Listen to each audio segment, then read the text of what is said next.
Hello friends, જય સ્વામિનારાયણ. કેમ છો? સ્વાગત છે તમારું મારા કિચનમાં. તો મિત્રો, આજે હું તમારી સાથે શેર કરવા જઈ રહી છું પેટર્ન બટર કૂકીઝ એટલે કે પેટર્નવાળા બટર બિસ્કિટની રેસીપી. તો મિત્રો, આ બટર કૂકીઝ જેટલી જોવામાં સારી દેખાય છે તેના કરતાં તેનો સ્વાદ 10 ગણો વધારે સરસ અને સ્વાદિષ્ટ આવે છે. તો મિત્રો, એકવાર આ વિડીયોને એન્ડ સુધી જરૂરથી જોજો અને તમને આ વિડીયો કેવો લાગે છે તેના અનુભવ પણ તમે મારી સાથે કોમેન્ટ બોક્સમાં જરૂરથી શેર કરજો. તો મિત્રો, આ બટર કૂકીઝ તમે એકવાર ઘરે બનાવી લેશો તો તમને લાગશે જ નહીં કે આ બટર કૂકીઝ તમે ઘરે બનાવી છે. એકદમ બજાર જેવી જ બનીને તૈયાર થાય છે અને જો તમે પહેલી વાર બનાવતા હશો તો પણ મારી ગેરંટી છે કે પરફેક્ટ જ બનીને તૈયાર થશે. તો ચાલો મિત્રો, આપણે રેસીપી શરૂ કરીએ.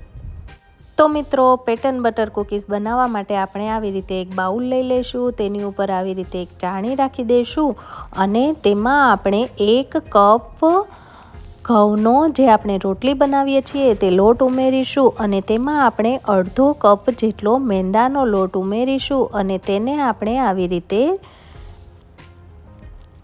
ચાળીને તૈયાર કરી લેશું. જો તમે ચાહો તો ખાલી મેંદાના લોટથી પણ આ બટર કૂકીઝને બનાવીને તૈયાર કરી શકો છો, પણ મેં અહીંયા ઘઉંનું પ્રમાણ વધારે રાખેલું છે અને મેંદાનું પ્રમાણ ઓછું રાખેલું છે કેમ કે હું બાળકો માટે બનાવી રહી છું. તો હવે આપણે આ લોટને સાઈડમાં રાખી દઈશું અને અડધો કપ આપણે દળેલી ખાંડ લઈ લઈશું એટલે કે શુગર પાવડર લઈ લઈશું અને તેને આપણે એક બાઉલમાં રાખી દઈશું અને હવે આપણે એ જ અડધા કપના માપથી બટર લઈ લઈશું. મેં અહીંયા સોલ્ટ વગરનું બટર લઈ લીધેલું છે એટલે કે મોળું બટર લઈ લીધેલું છે. તો તેને હવે આપણે એક બાઉલમાં ઉમેરી દઈશું અને તેમાં આપણે શુગર પાવડરને પણ ઉમેરી દઈશું અને વિસ્કરની મદદથી આવી રીતે સતત હલાવતા રહીશું. તમે અહીંયા શુગર પાવડરને તમારી સ્વાદ પ્રમાણે એડજસ્ટ કરી શકો છો, ઓછું કે વધારે. મેં અહીંયા અડધો કપ શુગરનો યુઝ કરેલો છે. જો તમે ગળ્યું વધારે ખાતા હોય તો તમે શુગર પાવડર થોડો વધારે પણ ઉમેરી શકો છો. તો આપણે આવી જ રીતે સતત હલાવતા જઈને એક સ્મૂથ બેટર ના તૈયાર થઈ જાય ત્યાં સુધી આપણે બટર અને શુગર પાવડરને આવી જ રીતે ફેટતા રહેશું.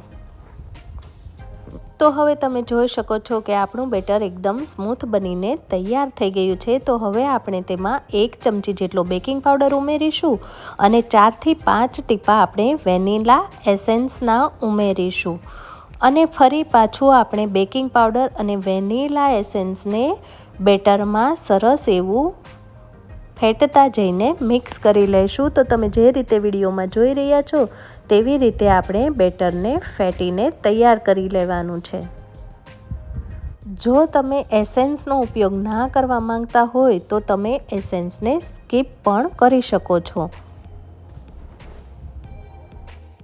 તો હવે તમે જોઈ શકો છો કે આપણું બેટર એકદમ રેડી થઈ ગયું છે. તો હવે આપણે જે લોટ ચાળીને રાખેલો હતો તેમાંથી આપણે અડધા લોટને આ બટર અને શુગરના મિશ્રણમાં ઉમેરી દઈશું અને તેને આપણે આવી રીતે સ્પેચ્યુલાની મદદથી હલાવીને મિક્સ કરી લઈશું અને ફરી પાછો આપણે જે અડધો લોટ બચેલો છે તે લોટને પણ ફરી પાછો આપણે મિશ્રણમાં ઉમેરી દઈશું અને તેને પણ આપણે આવી રીતે સ્પેચ્યુલાની મદદથી હલાવી લઈશું અને હવે આપણે હાથની મદદથી આવી રીતે સરસ એવું લોટ અને બટરના મિશ્રણને મિક્સ કરી લઈશું. તમે જે રીતે વિડીયોમાં જોઈ રહ્યા છો તેવી જ રીતે આપણે લોટને મિક્સ કરતા જઈશું અને હવે આપણે 2 ચમચી જેટલું તેમાં દૂધ ઉમેરીશું. મેં અહીંયા ફ્રીજના ઠંડા દૂધનો ઉપયોગ કરેલો છે.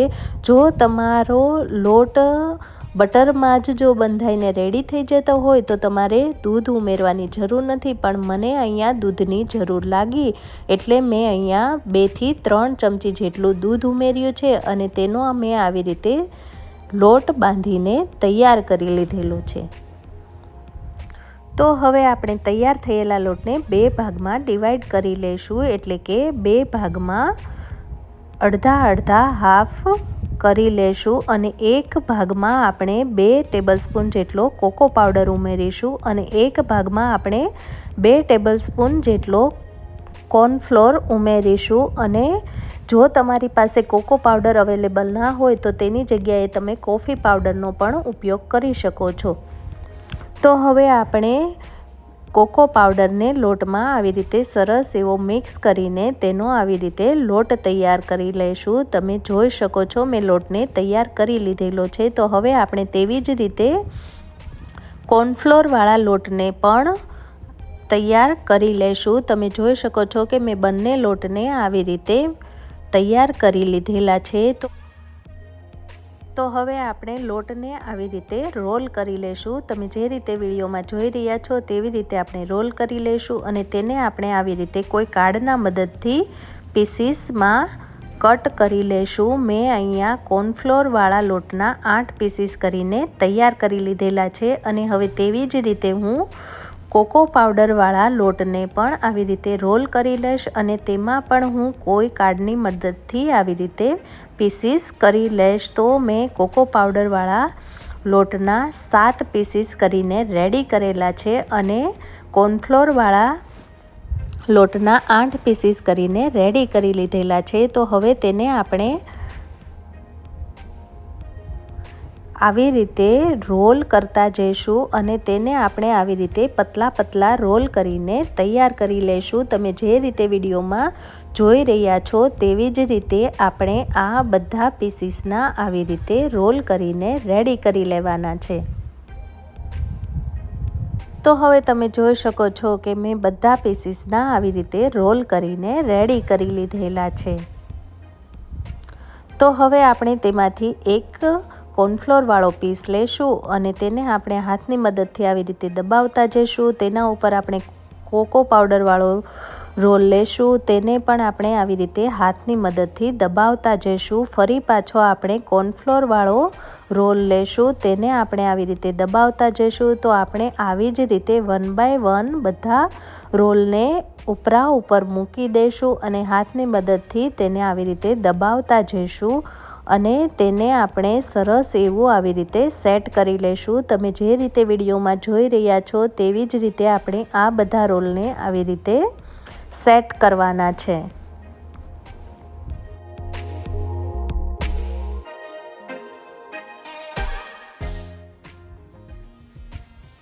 તો તમે જોઈ શકો છો કે મેં બધા રોલને આવી રીતે ઉપર મૂકીને હાથની મદદથી દબાવીને સરસ એવું સેટ કરી લીધેલું છે. તો હવે આપણે તેને આવી રીતે પલટાવી દઈશું અને તેને પણ આપણે હાથની મદદથી આવી રીતે દબાવતા જઈશું અને તેને આપણે આવી રીતે સરસ એવો શેપ આપી દઈશું. આપણે તેને ચોરસ શેપ આપવાનો છે. તમે જે રીતે વિડીયોમાં જોઈ રહ્યા છો તેવી રીતે આપણે કાર્ડની મદદથી પણ તેને આવી રીતે શેપ આપી શકીએ છીએ. તમે જે રીતે વિડીયોમાં જોઈ રહ્યા છો તેવી રીતે આપણે તેને શેપ આપી દઈશું.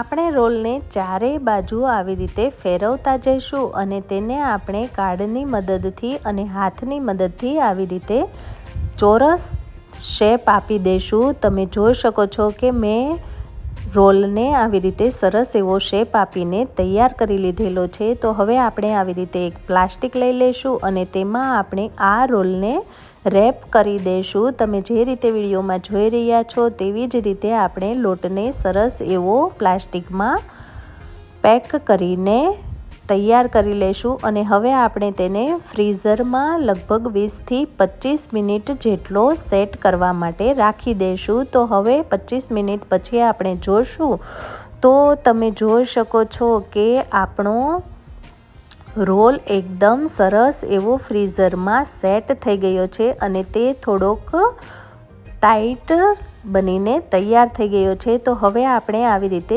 ચપ્પુની મદદથી તેમાં કટ લગાવી દઈશું અને આપણે જેટલા નાના કે મોટા બિસ્કિટ બનાવવા હોય તેટલા આપણે તેમાં કટ લગાવીશું. તો તમે જોઈ શકો છો કે હું આવી રીતે તેમાં પતલી સાઈઝના કટ લગાવી રહી છું. તો તમે જોઈ શકો છો કે કટ લગાવતા જ તેની ડિઝાઇન કેટલી સરસ એવી બનીને તૈયાર થઈ છે કે જોતાં જ મોઢામાં પાણી આવી જાય તેવી તેની સરસ ડિઝાઇન બનીને તૈયાર થઈ છે। તો હવે આપણે આ બધા પીસીસને એક ઓવનની ટ્રે લઈ લઈશું અને ટ્રેમાં આપણે બધા પીસીસને આવી રીતે થોડી જગ્યાના અંતરે મૂકી દઈશું અને સરસ એવા આપણે ટ્રેમાં બધા જ કૂકીઝને ગોઠવી દઈશું। તમે જે રીતે વિડીયોમાં જોઈ રહ્યા છો તેવી જ રીતે આપણે તેને ઓવન ટ્રેમાં સેટ કરી લઈશું, એટલે કે બેકિંગ ટ્રેમાં સેટ કરી લઈશું। તમે જોઈ શકો છો કે મેં બધા પીસીસને આવી રીતે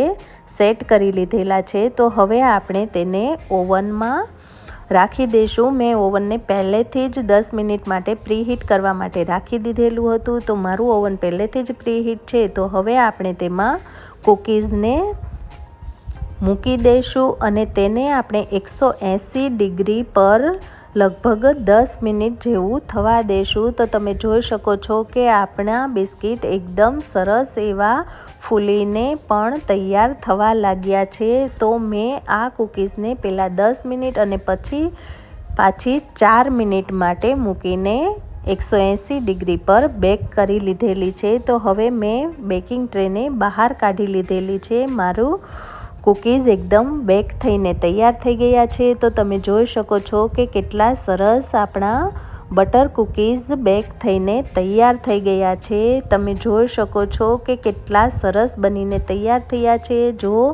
જોતાં જ મોઢામાં પાણી આવી જાય તેવા આપણા બટર કૂકીઝ બનીને તૈયાર થઈ ગયા છે।